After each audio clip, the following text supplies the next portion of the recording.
नमस्कार, मी समृद्धी जाधव. स्वागत आहे तुमचं टॉप न्यूज मराठीमध्ये. आत्ताच्या घडीची सगळ्यात धक्कादायक आणि सगळ्यात मोठी बातमी समोर येतेय. बारामतीमध्ये झालेल्या विमान अपघातामध्ये राज्याचे उपमुख्यमंत्री अजित पवार यांचा दुर्दैवी मृत्यू झालाय. खरं तर या बातमीनं उभ्या महाराष्ट्राला हादरवून टाकलेलं पाहायला मिळतंय. उभा महाराष्ट्र आज हळहळतोय. राज्याचे उपमुख्यमंत्री असलेले अजितदादा, सगळ्यांचे लाडके अजितदादा, राजकारणात ज्यांना वस्ताद म्हणून ओळखलं जायचं, त्या अजितदादांचा आज बारामतीतल्या या विमान अपघातामध्ये दुर्दैवी मृत्यू झालाय. खरं तर माहिती अशी आहे, की अजित पवार हे मुंबईवरून बारामतीला येण्यासाठी निघालेले होते. त्यांना ते नेहमी ज्या विमानानं प्रवास करतात, छोटं विमान असतं, ज्याच्यामध्ये 5 ते 6 लोकं असतात, 2 पायलट असतात आणि मग त्यांचे बॉडीगार्ड वगैरे असे केवळ 4 ते 5 लोकं या विमानामध्ये मावू शकतात, अशा पद्धतीचं हे विमान असतं. याच विमानामधून दादा आजही प्रवास करत होते. मात्र या विमानामध्ये काहीतरी तांत्रिक बिघाड झालेला होता. या विमानाला ज्या ठिकाणावरती लँड व्हायचं होतं, त्या ठिकाणाच्या आधीच हे विमान जे आहे त्याचा तोल गेला. तांत्रिक बिघाड झाल्यामुळे विमान जे आहे ते पायलटच्या कंट्रोलच्या बाहेर गेलं आणि माळरानावरती म्हणजे अगदी जिथे उघडी जमीन आहे, जिथे घरं नाहीयेत, अशा परिसरामध्ये जाऊन हे विमान जे आहे ते क्रॅश झालं. त्यामध्ये आता जवळपास 6 लोकं असल्याची माहिती समोर येते आणि 6च्या 6 लोकांचा मृत्यू झाल्याची सुद्धा माहिती आहे आणि या सगळ्यामध्ये अर्थातच राज्याचे उपमुख्यमंत्री अजित पवार यांचा सुद्धा दुर्दैवी मृत्यू झालाय. ही जी चित्र आहेत ती तुम्ही स्क्रीनवरती पाहू शकता. अतिशय विचलित करणारी अशी ही सगळी चित्र आहेत. कारण हे विमान ज्यावेळी क्रॅश झालं त्यानंतर विमानानं लगेचच पेट घेतलेला होता. विमानाचे पार्ट्स जर आपण बघितले तर पूर्णपणे विखुरलेलं हे विमान पाहायला मिळत होतं. जे या विमानामध्ये बसलेले होते म्हणजे अजित पवार, त्यांचे बॉडीगार्ड आणि पायलट या सगळ्यांचे सुद्धा बॉड्या ज्या आहेत त्या त्याच ठिकाणी पडलेले मृतदेह जे पाहायला मिळतात. विशेष म्हणजे या सगळ्यामध्ये जे मृतदेह आहेत त्यांची ओळखही पटली जात नाहीये. अशा पद्धतीनं इतक्या मोठ्या प्रमाणामध्ये या डेड बॉडीजचं नुकसान झालेलं आहे आणि त्यामुळे कुठेतरी आता हे डेड बॉडी बाहेर काढण्याचं काम सुद्धा सुरू झालंय. खरं तर ज्यावेळी ही घटना घडली त्यावेळी लगेचच कुणाला समजलं नाही. ज्यावेळी हे प्लेन क्रॅश झालं, खाली पहिल्यांदा कोसळलं, त्यानंतर विमानानं या पेट घेतला. सगळे जे विखुरलेले पार्ट्स होते त्यामधून आगीच्या लाटा ज्या आहेत त्या उसळायला चालू झाल्या, धूर निघायला चालू झाला आणि त्यानंतर काहीतरी घडलंय हे आजूबाजूच्या लोकांना कळालं. तसे काही लोक त्या ठिकाणी धाव घेतली त्यांनी. त्यानंतर पोलिसांना या सगळ्याची माहिती देण्यात आली. मग अग्निशमन दल असेल, पोलीस असतील, ते सगळे घटनास्थळी दाखल झाले.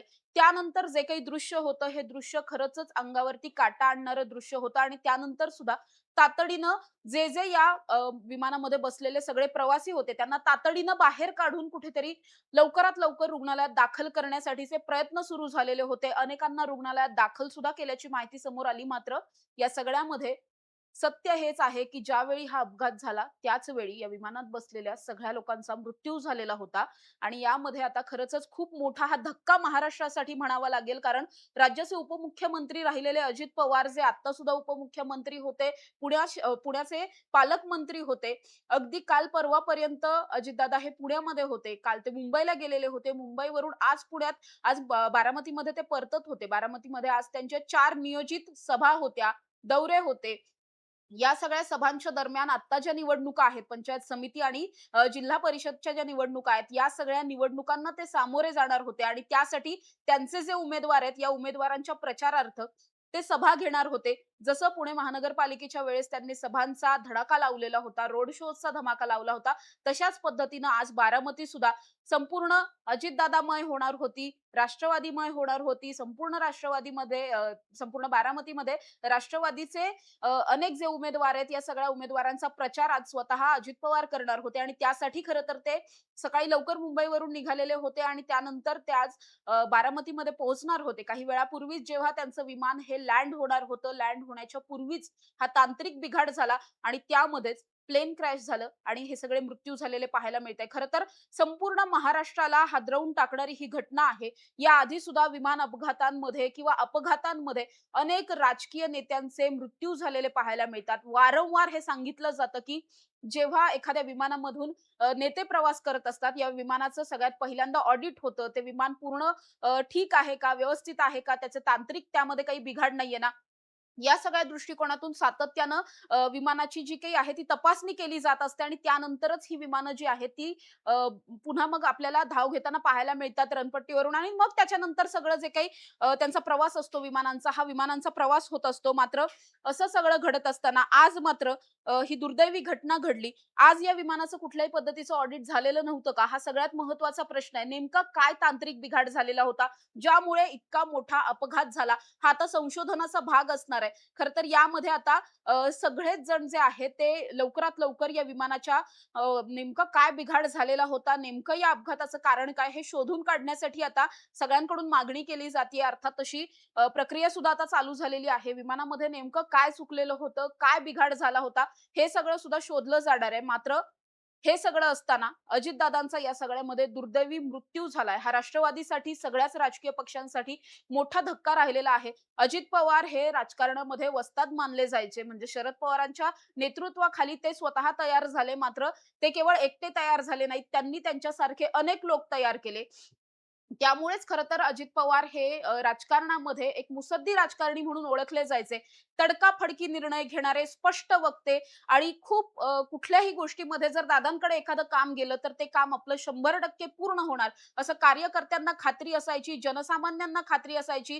म्हणजे दादांचा एक पॅटर्न खूप प्रसिद्ध होता, की दादा सकाळी 5 वाजताच घराच्या बाहेर पडायचे. कुठल्याही जिल्ह्यामध्ये ते दौऱ्याला असतील, पुण्यात विशेषतः ते जास्त करून असायचे. त्यावेळी सुद्धा अजितदादा 5 वाजता, 5:30 वाजता बाहेर पडायचे. त्यानंतर 5:15, 5:30, पावणे 6 वाजता ते अधिकाऱ्यांना बोलवून घ्यायचे. वेगवेगळ्या प्रकल्पांची पाहणी करायचे. अधिकाऱ्यांना खडसावून सांगायचे. म्हणजे अगदी आपण पाहिलेलं आहे पुण्यामधलेच नवीन जे पूल आहेत, या नवीन पुलांची पाहणी असेल किंवा ज्या ठिकाणी प्रकल्पांची पाहणी करण्यासाठी अजितदादा जायचे, तिथे अक्षरशः एखादा कलर कॉम्बिनेशन जरी चुकलेला असेल, एखादा खिळा वर खाली लागलेला असेल, ती सुद्धा गोष्ट अजित पवारांच्या नजरेतून कधी सुटायची नाही. त्यावरून सुद्धा ते समोरच्या अधिकाऱ्याला दुरुस्त करायला सांगायचे. अनेकदा अधिकाऱ्यांना झापायचे. त्यामुळे कुठेतरी सगळीच यंत्रणा जी आहे ती अजित पवारांना घाबरून असायची. अजितदादा हे खूप स्पष्ट वक्ते आहेत, तडकाफडकी निर्णय घेणार आहेत. त्यामुळे आपण आपलं काम चोख केलं पाहिजे. असा कुठेतरी दरारा आणि धाक अजित पवारांचा होता. अक्षरशः असं म्हणायला लागेल, की सध्याच्या राजकारणामध्ये कुठेतरी खूप असे कमी नेते आहेत, ज्या नेत्यांचा दरारा आहे, ज्या नेत्यांचा धाक आहे. अशा नेत्यांपैकी सगळ्यात मोठं नाव हे अर्थात अजित पवार होते. म्हणजे अगदी शरद पवार सुद्धा इतके कधी स्पष्ट वक्ते किंवा इतके समोरच्याला दरडावून सांगणारे नव्हते, जेवढे अजित पवार होते. त्यांच्या या स्टाईलसाठी ते कायम प्रसिद्ध होते. मात्र असं असताना महाराष्ट्रानं राजकारणातला, समाजकारणातला एक मोठा हिरा आज गमावलेला आहे. त्यामुळे खरंचच संपूर्ण महाराष्ट्राला नाही तर पूर्ण देशाला हादरवणारी ही सगळी घटना आहे. संपूर्ण देशावरती शोककळा पसरली आहे. तिकडे आपण बघतोय की सुप्रिया सुळे ज्या आहेत त्या सुद्धा आता बारामतीमध्ये येण्यासाठी निघालेल्या आहेत. युगेंद्र पवार ऑलरेडी बारामतीमध्ये दाखल झालेले आहेत. रोहित पवार असतील, पार्थ पवार, जय पवार, सुनेत्रा पवार असतील हे सगळे सुद्धा आता तातडीनं ज्या ठिकाणी हे सगळं घडलेलं आहे तिथे सगळे जाणार आहेत, रुग्णालयामध्ये पोहोचणार आहेत आणि मग तिथून पुढे अंत्यसंस्कारांची सगळी प्रक्रिया जी आहे ती सुरू होणार आहे. जी काही माहिती मिळतीये, या माहितीमध्ये असं सांगितलं जातंय, की अजित पवार हे मुंबईवरून ज्यावेळेस निघालेले होते, त्यावेळी सर्व काही नीट होतं. याच विमानानं ते अनेकदा प्रवास करायचे. त्यामुळे या विमानामध्ये अशा पद्धतीचा काही बिघाड होऊ शकतो, हे कुणालाही वाटलेलं नव्हतं. आणि प्रचार सभेला जातानाच्या दरम्यानचा हा सगळा अपघात आहे. आता आपण बघतोय, की राष्ट्रवादीच्या अनेक नेत्यांच्या प्रतिक्रिया समोर येताना पाहायला मिळतात. खरं तर राष्ट्रवादीचे नेते हे बोलण्याच्या मनस्थितीत सुद्धा नाहीयेत. काय बोलायचं, कसं बोलायचं हा सगळ्यात मोठा प्रश्न जो आहे, तो आता निर्माण झालेला आहे. केवळ अश्रू निघतायत. अजितदादांच्या आठवणी या अजूनही ताज्या आहेत आणि केवळ अजितदादांच्या आठवणीच या सगळ्यामध्ये समोर येताना आपल्याला पाहायला मिळतात आणि उभा महाराष्ट्र जो आहे, तो आज हळहळलेला आहे. अजित पवार हे असे नेते होते असे राजकारणी होते ज्यांनी पक्षाच्या विरहित सुद्धा राजकारण केलं. अजितदादांनी एखादा इतर पक्षातला जरी व्यक्ती त्यांच्याकडे कधी निधी मागायला आला, तरी सुद्धा दादांनी कधी निधीला नाही म्हटलं नाही. कायम अजित पवार हे प्रत्येक चांगल्या राजकारणी नेत्याच्या पाठीमागे राहिलेले आहेत किंवा जे नवीन तरुण राजकारणामध्ये यायचे, या नवीन तरुणांसाठी अजित पवार आणि अजित पवारांची राष्ट्रवादी कायम एक आशावादी पक्ष आणि आशावादी नेते ते असायचे. त्यामुळेच अजित पवारांना इतर कुणाच्याही चेहऱ्याची गरज नव्हती. राष्ट्रवादीला इतर कुणाच्या चेहऱ्याची गरज नव्हती. केवळ अजित पवारांच्या एकट्या चेहऱ्यावरती अजितदादा अनेक निवडणुका लढवू शकत होते. एकटे हा सगळा पक्ष सांभाळू शकत होते आणि तितकी ताकद त्यांनी दाखवली सुद्धा होती. आत्ताच्याच महानगरपालिकेच्या निवडणुकांमध्ये जर आपण पाहिलं तर अजित पवारांनी एक हाती झुंज दिलेली होती. एकटे ते पुणे आणि पिंपरी चिंचवडसाठी झुंजले होते आणि असं असताना अपेक्षित यश मिळालं नव्हतं. तरी सुद्धा ते खचले नाहीत. दोन्ही राष्ट्रवादींनी पुन्हा एकत्र येऊन जिल्हा परिषदेच्या निवडणुका लढवायच्या आणि तिथे मोठा विजय जो आहे तो मिळवायचा असं त्यांनी ठरवलेलं होतं आणि त्यासाठी त्यांनी हा सगळा प्रचार सभांचा धडाका लावलेला होता. आणि आत्तापर्यंत जर आपण बघितलं तर अजितदादांची ही कायम एक स्टाईल राहिली आहे, ती एका शहरामध्ये, एका ठिकाणी ते फार वेळ थांबायचे नाही. एकाच दिवसामध्ये 2-3 वेगवेगळ्या शहरांचे दौरे असतील, 2-3 वेगवेगळ्या प्रचार सभा, वेगवेगळ्या बैठका असं सगळं त्यांचं चालू असायचं. खूप काम करणारा नेता असं म्हणून अजितदादांची खरं तर ओळख असायची. म्हणजे अगदी पहाटे 5 वाजता उठून ते बाहेर फील्डवरती असायचे. ते संध्याकाळी 11-12 वाजेपर्यंत सुद्धा अजितदादा बाहेर असायचे. त्यामुळे इतक्या मोठ्या स्पॅनसाठी बाहेर असणारा एखादा नेता जो केवळ कार्यालयामध्ये बसून त्याच्या मंत्रालयामध्ये बसून काम करत नाही, तर बाहेर पडून लोकांमध्ये उतरून कामं करतो. अशा पद्धतीची त्यांची एक ओळख होती आणि असं असताना आज अजितदादा गेलेले आहेत. त्यामुळे उभ्या महाराष्ट्राला हा खूप मोठा धक्का आहे. राष्ट्रवादीच्या कार्यकर्त्यांचे तर अक्षरशः आपण म्हणू शकतो अश्रू अनावर झालेले आहेत. प्रत्येकाला आता अजित पवारांच्या आठवणी ज्या आहेत त्या आठवताना पाहायला मिळतात. सगळेजण बारामतीला निघालेले पाहायला मिळतात. म्हणजे देशभरातून त्यांचे समर्थक, कार्यकर्ते, पदाधिकारी हे सगळे बारामतीला यायला निघालेले आहेत आणि आता कुठेतरी अजित पवारांच्या जाण्याने ही जी काही पोकळी निर्माण झाली आहे, ही पोकळी अर्थातच भरून काढण्यासारखी नाहीये, कुणीच भरून काढू शकत नाही. मात्र पुन्हा एकदा राजकीय नेते आणि त्यांचे अशा पद्धतीचे होणारे अपघात हा मुद्दा पुन्हा एकदा ऐरणीवर आलेला आहे. याआधी सुद्धा अनेकांचे वाहन अपघात असतील, रोड ॲक्सिडेंटमध्ये असतील किंवा प्लेन ॲक्सिडेंटमध्ये असतील, अनेकांचे मृत्यू झालेले आहेत आणि तशाच पद्धतीचा हा आणखी एक अपघात, ज्या अपघातामध्ये चक्क अजित पवारांचाच दुर्दैवी मृत्यू झालाय. खरं तर खूप धक्कादायक ही घटना आहे. अजित पवार आता 66 वर्षांचे होते आणि या वयात सुद्धा अजितदादा प्रचंड अ, खूप धडाक्याने सगळं काम करायचे. कुठल्याही पद्धतीनं थकलेले अजितदादा कधीच कुणी पाहिले नाहीत किंवा अजितदादा 2-3 दिवस कधी कुठे दिसलेच नाही, प्रसारमाध्यमांच्या समोरच आले नाही. असं कधीच होत नसायचं. अजितदादांचं काम हे 24/7 चालू असायचं. अगदी एखाद 2 दिवस जरी अजितदादा दिसले नाहीत, तर अजितदादा नॉट रिचेबल झालेत का? अजितदादा कुठे गायब झालेत? अशा सगळ्या बातम्या आणि चर्चा लगेचच सुरू व्हायच्या. त्यामुळे कुठेतरी अजितदादांना या सगळ्या कामाचा इतकी आवड होती, राजकारणाची इतकी आवड होती. वयाच्या 16व्या वर्षीपासून त्यांनी राजकारणामध्ये उडी घेतलेली होती, समाजकारणामध्ये उडी घेतलेली होती. विशेष म्हणजे अजित पवारांनी सर्वाधिक वेळा उपमुख्यमंत्री राहण्याचा एक विक्रम केलेला होता. अगदी आपण बारामतीबद्दल बोलायचं झालं तर बारामतीमधून ते 7 वेळा, तब्बल 7 वेळा खूप मोठ्या मताधिक्यानं निवडून आलेले होते. त्यामुळे त्यांची ती एक ओळख होती, की अजित पवार जेव्हा-जेव्हा निवडणुकीला सामोरे गेले, तेव्हा-तेव्हा ते कायमच पराजित कधीच झाले नाहीत. कायम विजयी झाले त्यांच्या नावाप्रमाणेच आणि खरं तर या सगळ्यामध्ये आपण बघतोय, की अजितदादांचे इतके सगळे प्रकल्प आहेत. त्यांचं व्हिजन खूप मोठं होतं आणि या सगळ्यामध्ये अजित पवारांच्याच मृत्यूमुळे महाराष्ट्राच्या राजकारणामध्ये ही खूप मोठी पोकळी निर्माण झालेली आहे. आता जो काही माहिती येते ऑफिशियल्सनी हे सगळं डिक्लेअर केलेलं आहे, की या अपघातामध्ये अजित पवारांसह इतर 5 जणांचा मृत्यू झालेला आहे. त्यामुळे बारामतीमध्ये ज्या ठिकाणी हा अपघात झालाय, त्या ठिकाणी सुद्धा समस्त बारामतीकरांनी गर्दी केलेली पाहायला मिळते. अजितदादांची एक शेवटची झलक पाहण्यासाठी, शेवटचा अजितदादांना पाहण्यासाठी म्हणून ही सगळी गर्दी झालेली पाहायला मिळते. अजितदादांच्या या अकाली एक्झिटमुळं उभा देश जो आहे, तो हळहळताना पाहायला मिळतोय. खरं तर खूप अनपेक्षित हे सगळं घडलेलं आहे आणि या सगळ्याच्या नंतर कुठेतरी आता तरी अशा पद्धतीचे अपघात थांबवण्यासाठी आता प्रयत्न व्हायला पाहिजेत, असं सगळेजण म्हणताना पाहायला मिळतात. अजितदादांची जर आपण कारकीर्द पाहिली तर 1995, 99, 2004, 2009, 2014, 2019 आणि 2024 असं सलग 7 वेळा ते विधानसभेवरती आमदार म्हणून निवडून गेलेले होते आणि खूप मोठ्या मताधिक्यानं म्हणजे अगदी लाख-लाख भरांच्या मताधिक्यानं अजित पवार हे कायम निवडून यायचे. ही त्यांची एक ओळख होती आणि आत्तापर्यंत पुण्याचं सुद्धा पालकमंत्रीपद सर्वाधिक वेळा त्यांनी भूषवलं. विशेषतः पिंपरी चिंचवडचं पूर्ण विकास हा अजित पवारांच्या नेतृत्वाखाली झाला. पिंपरी चिंचवडचे शिल्पकार म्हणून अजित पवार जे आहेत, ते ओळखले जायचे. त्यामुळे इतक्या मोठ्या संख्येनं विकास पुरुष आपण म्हणू शकतो. अशा पद्धतीनं अजित पवारांनी हे सगळं काम केलेलं होतं आणि असं सगळं असताना इतकी अकाली एक्झिट कुणीच अपेक्षित केलेली नव्हती. कुणालाच म्हणजे प्रत्येकाला हे सगळं अनपेक्षितच होतं आणि आता जर आपण बघितलं तर कुठेतरी संपूर्ण महाराष्ट्रावरती महाराष्ट्राला हादरून टाकणारी तर ही घटना आहेच आहे. मात्र हे कसं घडलं यामागचं कारण लवकरात लवकर शोधणं गरजेचं आहे. हीच प्रत्येकाची भावना आहे. सगळे राजकीय नेते सुद्धा आता बारामतीकडे रवाना झालेले पाहायला मिळतात. म्हणजे अगदी उपमुख्यमंत्री एकनाथ शिंदे सुद्धा बारामतीकडे रवाना झालेले आहेत.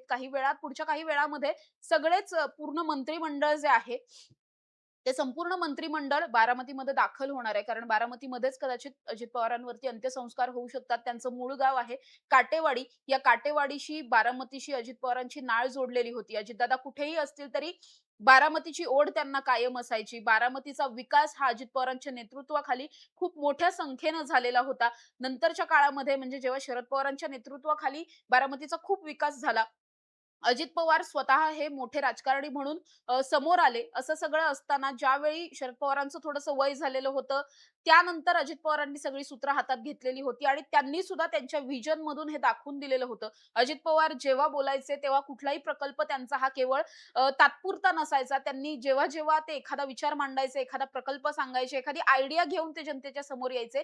लाँग टर्मसाठी ते कसं प्रभावी ठरेल, अशा पद्धतीनं त्यांचा हा सगळा विचार असायचा. आणि याच सगळ्या विचाराच्या नंतर खरं तर अजित पवार हे स्वतः एक विचार होते राजकारणातला असं आपण म्हणू शकतो. दुर्दैवी मृत्यू आज अजितदादांचा झालेला आहे. त्यामुळे आता आपण बघतोय की पुढच्या काही वेळामध्ये ऑफिशियली त्यांच्या बॉडीवरती पोस्टमॉर्टम वगैरे होईल आणि त्यानंतर अंत्यसंस्कारांसाठी ही बॉडी ताब्यात दिली जाणार आहे.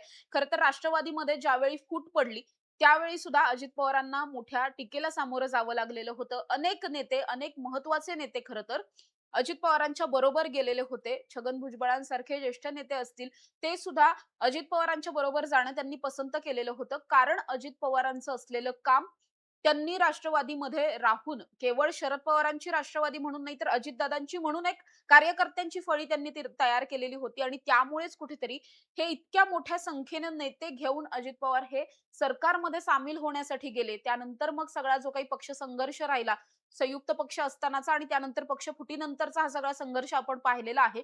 असं सगळं असताना काही दिवसांपूर्वीपासूनच हे पवार कुटुंब जे आहे, ते राजकीयदृष्ट्या जरी विभागलं गेलं असलं, तरी सुद्धा पुन्हा एकदा हे कुटुंब एकत्र यायला लागलेलं होतं. अजितदादा पुन्हा एकदा जुन्या राष्ट्रवादीमध्ये एकत्र आलेले होते आणि त्यामुळे कुठेतरी कुटुंब म्हणून जरी ते एकत्र असतील, कायमच एकत्र होते. तसं असताना सुद्धा राजकीय पक्ष म्हणून सुद्धा दोन्ही राष्ट्रवादी एकत्र येतील, अशी एकंदरीत चर्चा पाहायला मिळत होती. दोन्ही राष्ट्रवादींचं विलनीकरण होईल.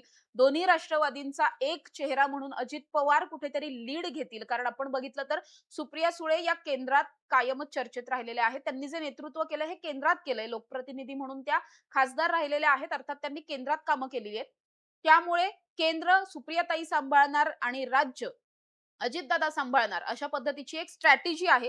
ती स्ट्रॅटेजी कुठेतरी होती आणि त्याच अनुषंगानं आता आपण बघतोय, की या सगळ्या स्ट्रॅटेजी ही जी काही निर्माण केलेली होती, या स्ट्रॅटेजीलाच आता आपण म्हणू शकतो, की काय करू शकतो आता हा सगळ्यात मोठा प्रश्न असणार आहे. कारण आपण जर बघितलं तर अजित पवार यांचा मोठ्या संख्येने जे कार्यकर्ते होते, समर्थक होते, त्यांचा या सगळ्यामध्ये खूप मोठा धक्का त्यांना असणार आहे. त्यांना सुद्धा आता ही सगळी गोष्ट खरं तर एक्सेप्ट करणंच खूप अवघड असणार आहे. कारण जे अजितदादा खूप मोठ्या संकटांना भिडून ते कायम समोर आलेले आहेत. अजितदादांवर कोणी टीका जरी केली, तरी अजितदादा कदाचित शरद पवार नंतरचे हे एकमेव असे नेते होते, जे इतक्या कॉन्फिडन्सली समोरच्याला सांगायचे, की "मी तुला निवडून येऊ देणार नाही. मी तुला पाडणार." असं म्हणून अजितदादा खरोखरच एखाद्याला पाडायची क्षमता त्यांच्यामध्ये होती. तितक्या मोठ्या संख्येने ते ताकद लावायचे. कार्यकर्त्यांची खूप मोठी फळी त्यांच्याकडे होती. कधीही पक्षाची जरी खरं तर या सगळ्यामध्ये शकलं झालेली असली, पक्षांचे 2 पार्ट झाले, विभागणी झाली, तरी सुद्धा जो कार्यकर्ता अजित पवारांना मानायचा, तो कार्यकर्ता कधीही विखुरला नाही. तो कार्यकर्ता कधीही आपण पाहिलं नाही, की तो कार्यकर्ता दुसरीकडे कुठेतरी गेलेला आहे. अर्थात आत्ताच्या काळामध्ये अनेक ठिकाणी असं घडलेलं होतं, की अजित पवारांचे जवळचे काही कार्यकर्ते आहेत, ते भाजपामध्ये गेलेले होते. मात्र तरी सुद्धा अजित पवारांनी कायम नवीन कार्यकर्त्यांना संधी दिली. पुण्यामध्ये सुद्धा, पिंपरी चिंचवडमध्ये सुद्धा त्यांनी खूप मोठ्या संख्येनं इतर पक्षांमधून आलेल्या कार्यकर्त्यांना, पदाधिकाऱ्यांना यावेळेस निवडणुकीसाठी बळ दिलं, ताकद दिली, तिकीट दिलं आणि त्यानंतर या सगळ्यांच्या पाठीमागे ते उभे राहिलेले होते. या सगळ्यांसाठी त्यांनी प्रचार सभा घेतल्या. या सगळ्या सभांचा धडाका सुरू असतानाच खरं तर या निवडणुका पार पडल्या. अपेक्षित यश मिळालं नाही. मात्र पुन्हा एकदा जिल्हा परिषदेच्या या सगळ्या निवडणुकांमध्ये अपेक्षित यश मिळवण्यासाठी अजितदादा हे पुन्हा एकदा तयार झालेले होते. त्यांच्याकडून तशा पद्धतीचे सगळे प्रयत्न सुरू झालेले होते आणि त्याचसाठी खरं तर अजित पवार आज हे बारामतीमध्ये गेलेले होते. बारामतीमध्ये सुद्धा ते आज जवळपास 4 नियोजित सभा ज्या आहेत त्या त्यांच्या होणार होत्या आणि या सभांच्या माध्यमातून त्यांचे जे सगळे उमेदवार आहेत, या उमेदवारांचा प्रचार ते करणार होते. हे सगळे उमेदवार पंचायत समिती आणि जिल्हा परिषदेच्या या सगळ्या निवडणुकांसाठी आता सामोरे जाणार होते. त्यामुळे याच पद्धतीनं कुठेतरी आपण बघतोय, की अजित पवारांनी हा सगळा प्रचाराचं नियोजन केलेलं होतं. मात्र या सगळ्या प्रचाराच्या नियोजनामध्ये हा खूप मोठा धक्का म्हणावा लागेल.